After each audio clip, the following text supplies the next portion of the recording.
Hello, this is Ellie. Hello, this is Ellie. Today I'm gonna do a tutorial on,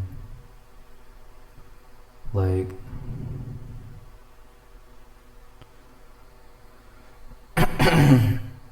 using index color mode in GIMP to make cool pixel art.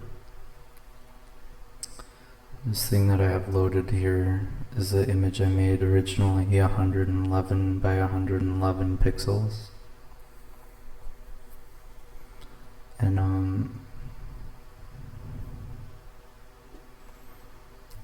using index color mode is one of those things that it's kind of hidden in all of the settings of GIMP, and it's not something a lot of people know about, but it's really, there's some cool stuff you can do with it.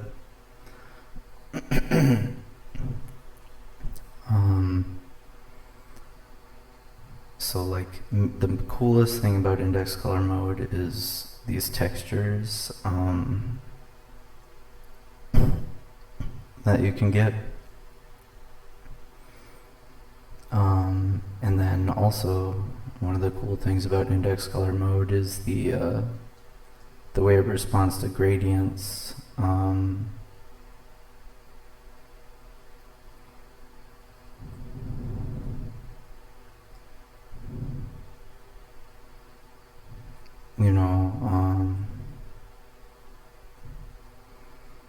Makes really crazy looking stuff with gradients.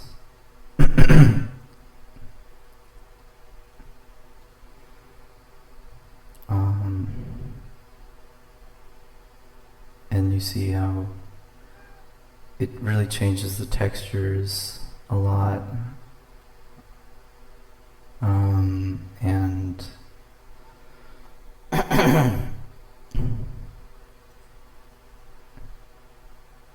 you can even make cool animations if you know how to make GIFs. Like animating stuff in index color mode is really cool looking.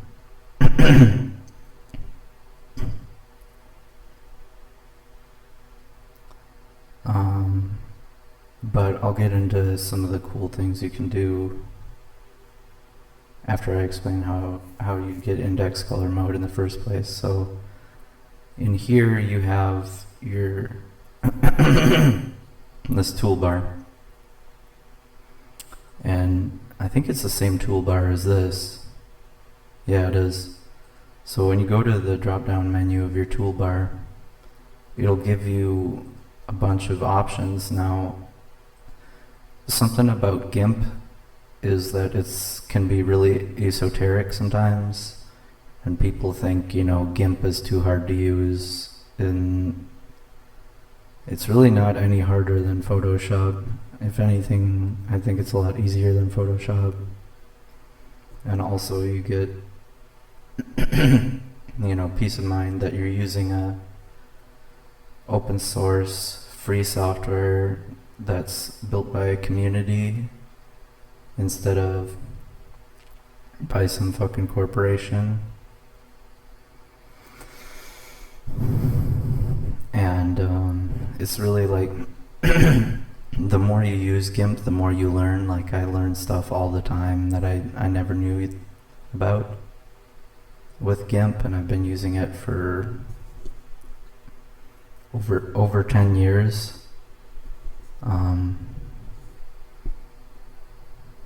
So yeah, you should use GIMP.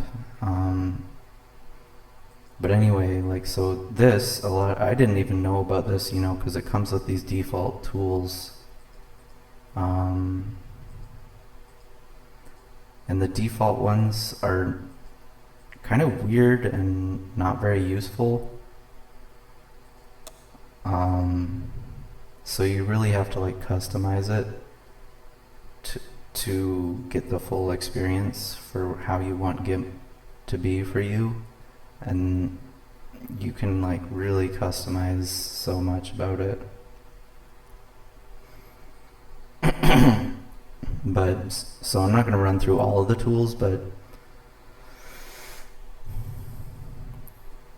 you know, you open it up, you open GIMP if you're first using it. A lot of people don't even mess around with the different toolbars because they don't realize this little drop-down menu here.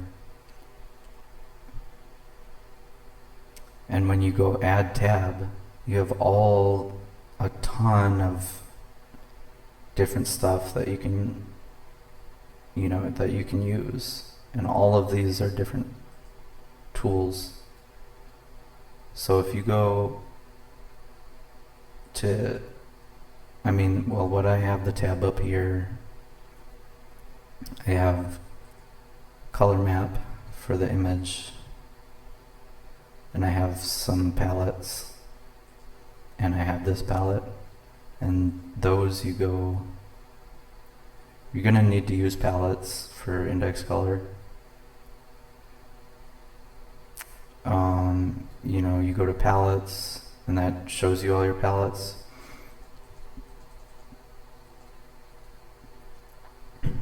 And you can create a new one, whatever.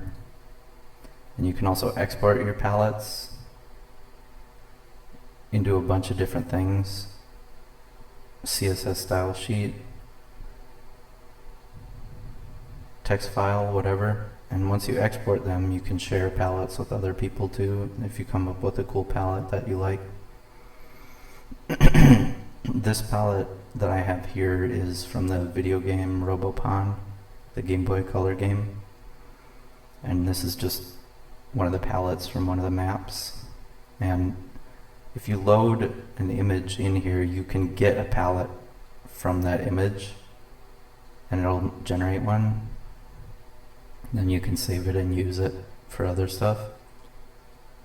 But yeah, like I said, you make new ones. If you make a new one, then it'll create a new entry from foreground color. And if you want to just start from scratch, I would say, stick to between 10 and 30 colors for the best results. And you can pick your colors that you want. And once you load this palette into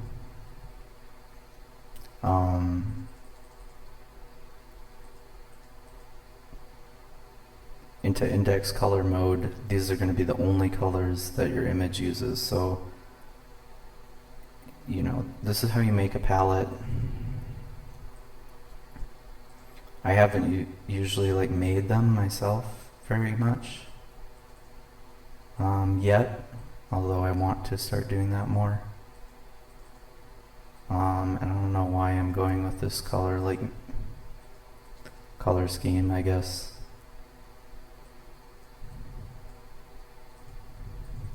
These are just some colors that I like, so I'm going to make the palette.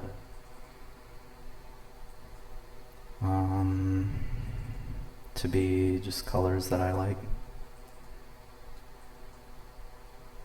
It's kind of boring, but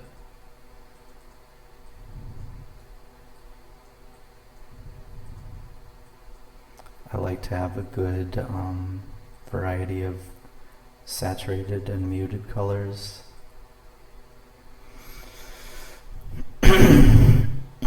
So I don't know, I like this palette, so I'll name it tutorial. If I can type, I guess I can. I don't know why there's two different places for a name, but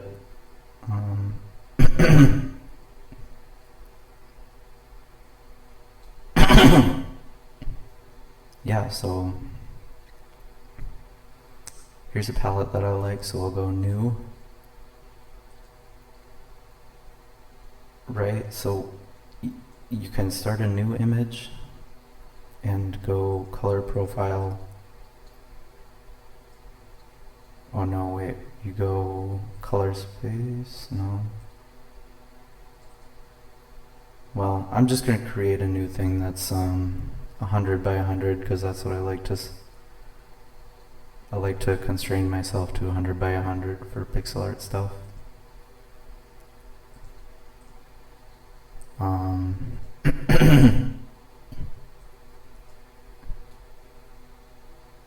And yeah, so you can kind of just, so right now it's not in index color mode, it's just normal color mode. So to get it in index mode, here I'll make a stupid rainbow thing as an example.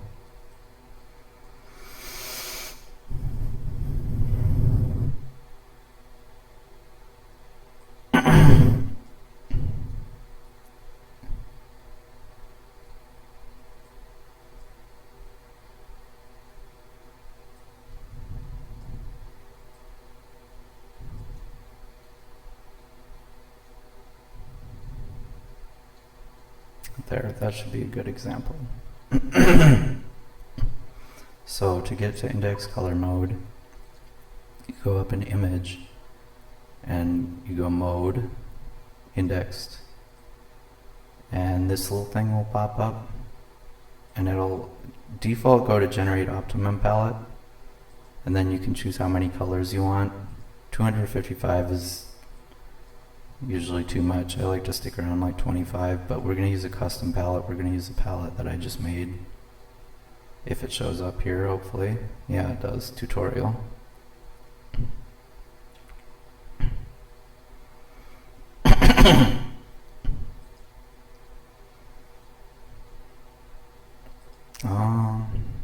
That should be good. So we'll convert it. And right off the bat, you see it's trying to make that image only contain these colors. And because it's trying its best to only contain those colors, you get weird glitches of it trying to make it be a color that isn't in the palette, and that results in these dithered textures.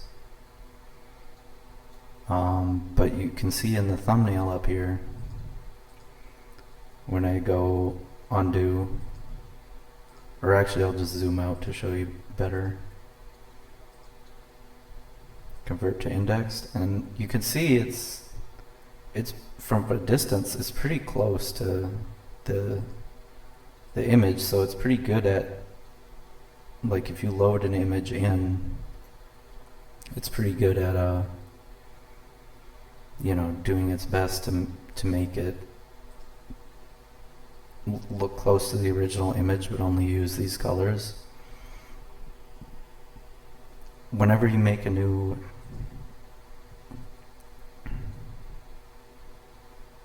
palette, and you give it a name, it'll always show up in going to color mode, indexed, and then all of the palettes that you have will show up here, and you can select whichever one you want. So I'm going to stick with this tutorial one because, I don't know, just so I can show you the full process.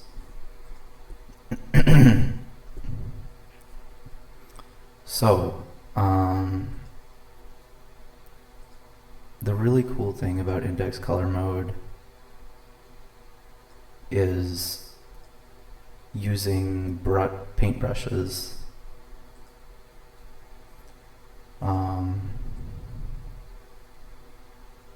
You can see these kind of edges around that are kind of weird because it's trying to do like a normal brush would do.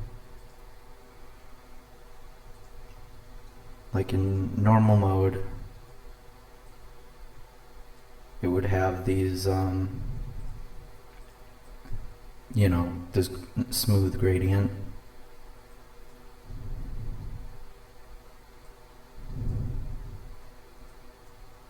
But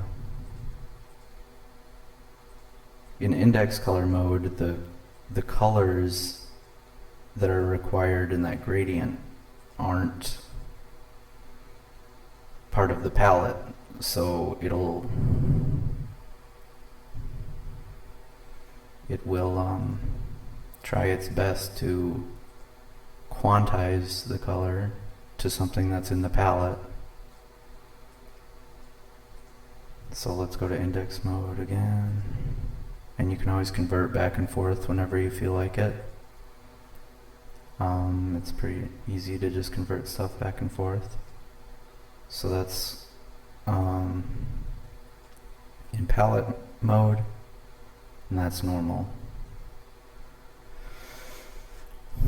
So it's a really interesting effect.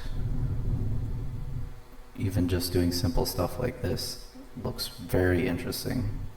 And once you use different brushes, you get even weirder results. Like sometimes, like I was using red here, but now we have some yellow in there.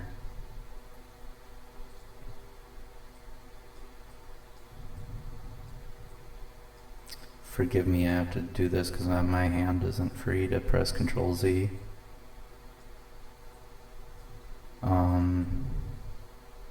But yeah, see with this, I'm just using yellow, but I'm getting some green and even some brown in there. And then I shouldn't be this zoomed in. So yeah, really cool textures, and a really cool textures that you can't get unless you're in index mode. Oops. Undo history. Why would somebody want to look at their undo history? I mean, thank you, GIMP, for having a whole lot of different toolbars, but dude, why would somebody use that? That's pretty neurotic. No judgment though. So I'll do something as an example, because then it starts to really get weird when you blend colors.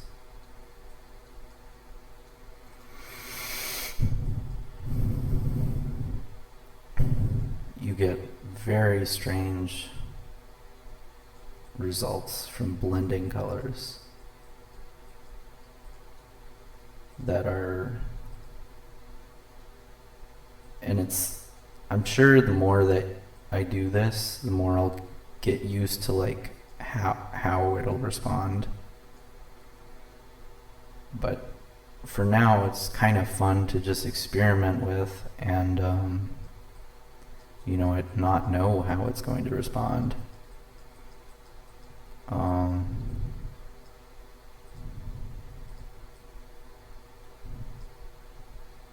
Because also if you mess with the opacity,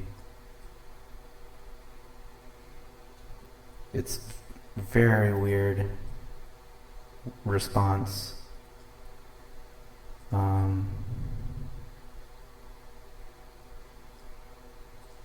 Just, and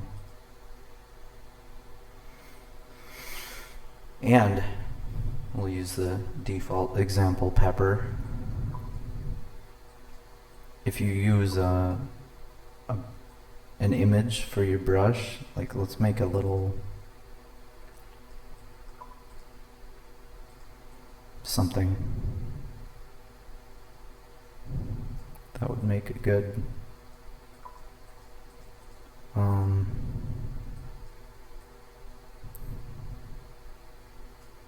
Thing with multiple colors. Oops.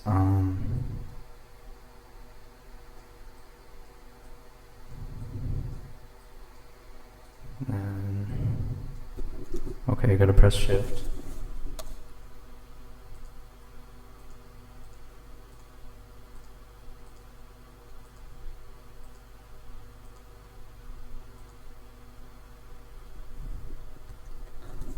Then I just copied that, and now I'm I'm gonna get rid of it.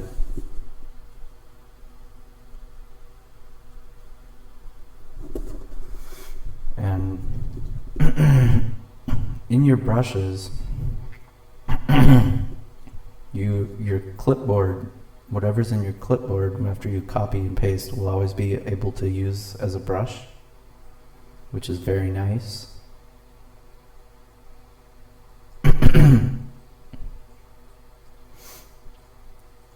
But how you'll really start to see it be weird is if you use a different brush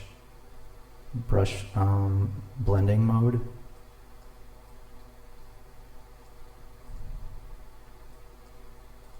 That's when you really start to see some strange results.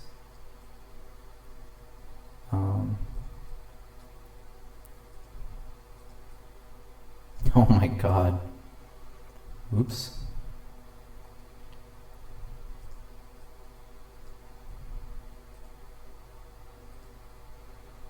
Okay, let's try putting that in there, and then I don't actually know too much of different blend modes that I like.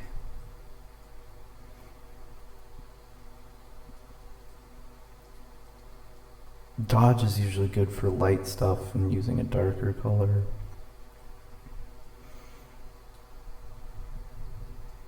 But yeah, I see now I made this centipede.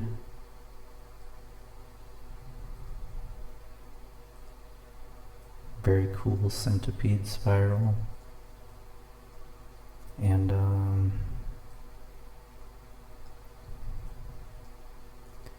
yeah, so once you figure out how to get into index color mode, it's a whole different experience. It's like stepping into like an alternate dimension. For real. I mean, you're seeing it, and it's 100% like a different dimension, an alternate reality world where colors behave very differently than you're used to.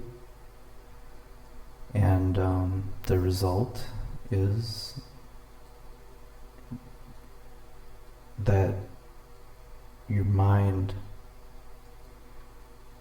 starts to try and think differently, but you're still in a new world, so it's hard for your mind to really adjust.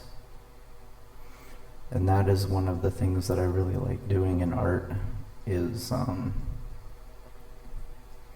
throwing, you know, you have your skills, but you gotta kind of throw yourself into some cold water every once in a while, into unfamiliar territory. And a lot of the times I've found that some of my favorite stuff that I do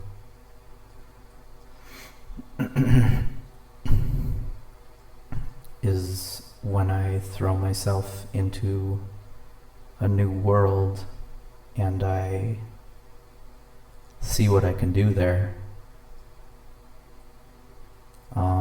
with the skills that I have. Because if you try to transfer your skills from one medium into another medium, that is a very good way of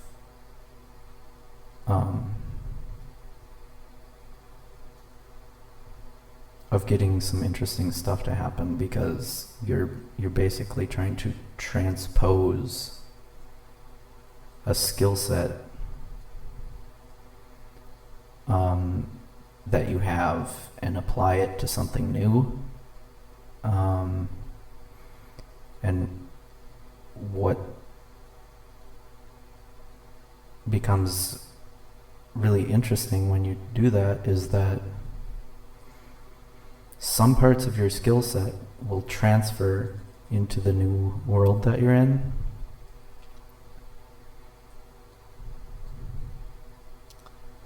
and other parts won't.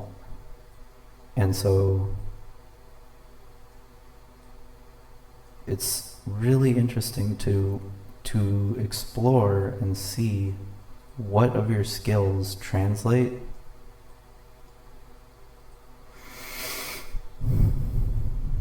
and which ones don't, and then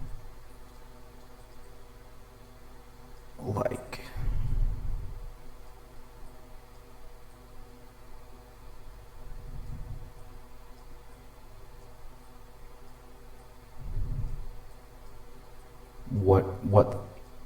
what new things you can develop by kind of trying to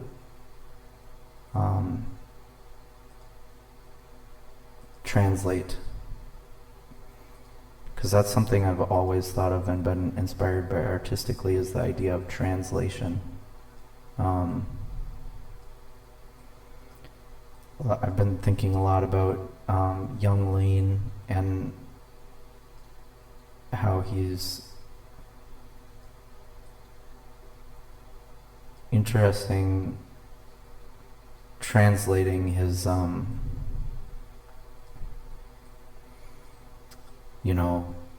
from his language into English in his art. Kind of adds to the awkward effect of his music. And that awkwardness is really endearing, because we've all felt like awkward in that way, where we wanted to communicate something, but it comes out sounding corny, and it comes out sounding weird, and you're frustrated because people aren't really understanding you when you try to translate what you know into their language. But for a lot of people, they take that and they say, okay, well, I'm just going to give up and quit, because nobody's going to ever understand what I'm trying to say. And it's like that with art too, because art is about translating your feelings and stuff that's inside you and stuff that you perceive, translating that into something that you can show someone else. And you can't get frustrated that things get lost in translation, because there's nothing you can do about that, but still it's better to try to communicate, than to just be alone and not even try to be understood.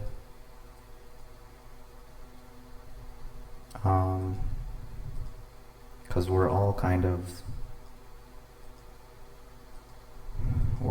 in a new world every day that we wake up, and it's a world that's unfamiliar and scary.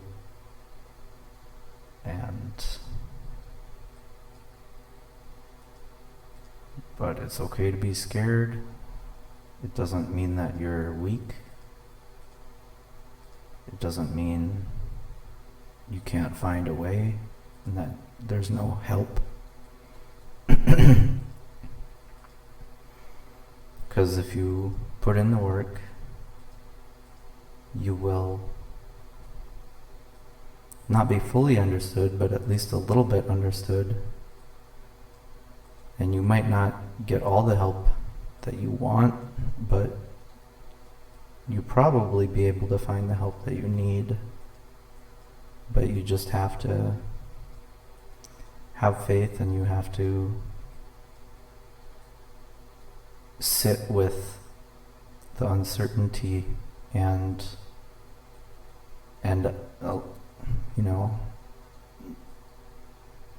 deal with the frustration and be understanding of yourself for not communicating effectively, and be understanding of other people for not understanding you. Because at the end of the day, none of us can understand ourselves or anybody else, really. We're all kind of just wandering around blindly.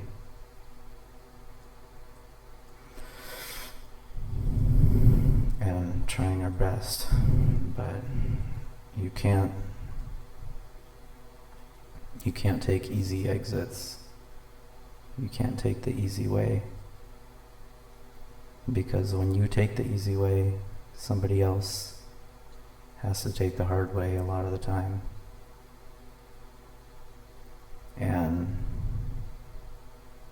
sometimes it's good to take the hard way, but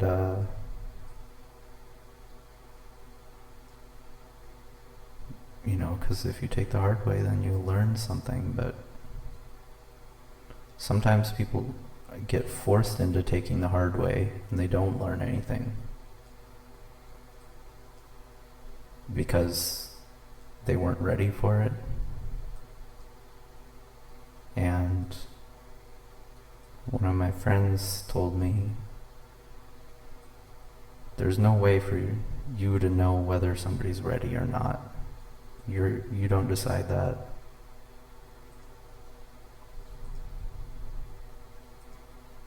All you can decide is what you're going to do and try to be the truest to yourself that you can be. But you shouldn't try to give people an easy way. You shouldn't try to give people a hard way. You should just let other people do what they need to do, because we all, on some level, if we're completely honest with ourselves, we all kind of know what we need to do. It's just sometimes we need help remembering what we need to do, but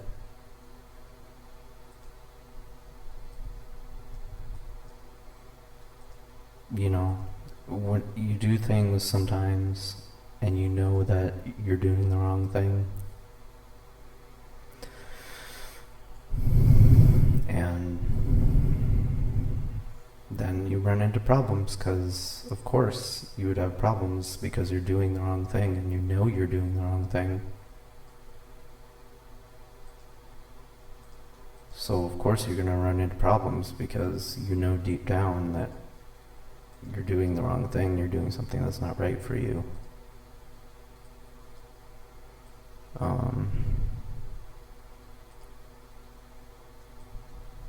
Or you're doing something that's not right to others, and you know it deep down, but you can't admit it.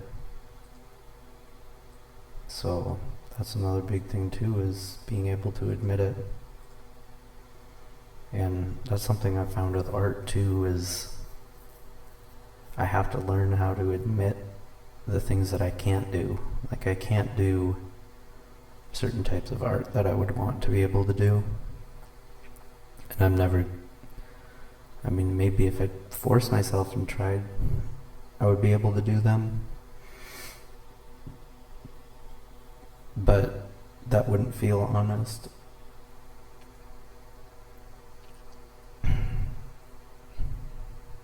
And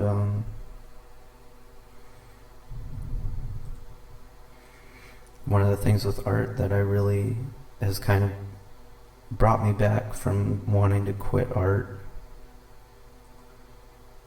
has been having to accept my limits and say, I can't do this. I really want to do this, but I can't. And that's okay though, because I can do other things that are just as good, and maybe even actually more of what I really want than these other things that I think that I want. And maybe I just forgot how much I like to do the things that I can do.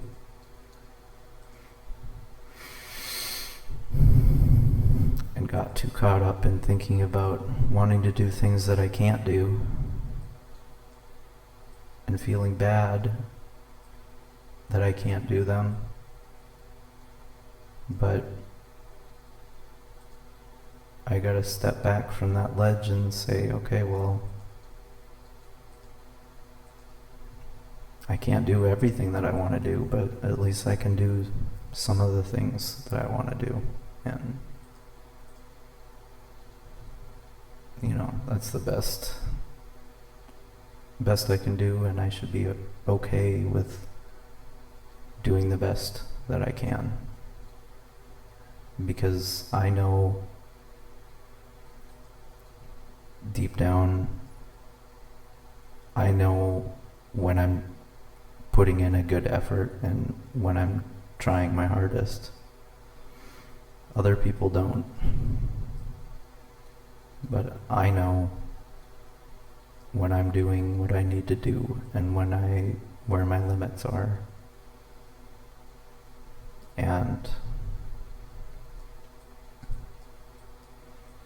I shouldn't think that I'm weak or lazy or bad for not being able to do everything that I want to be able to do.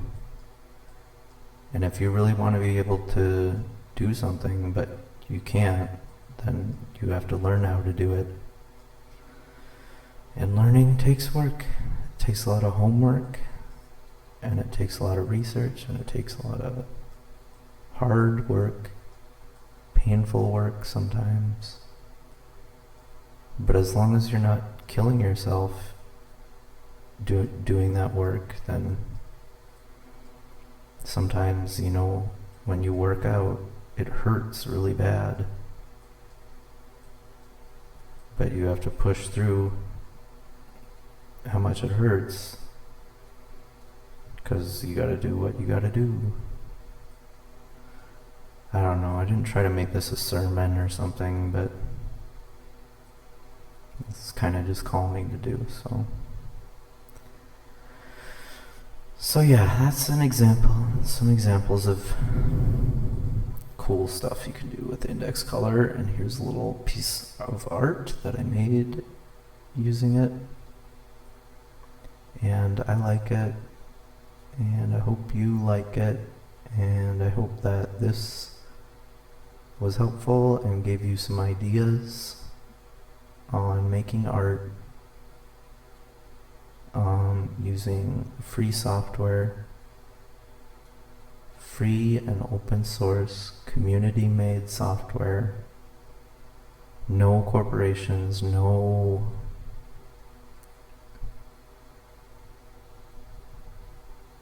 exploitation of workers, no intellectual property, fucking bullshit, nothing like that. Just free software, community of people that are building something, and you can use it, and you should use it, because that's what it's there for. It's a present. Okay, that's all. Goodbye. Oh my god, my voice cracked so bad. I'll try to say that again. Okay, that's all. Goodbye.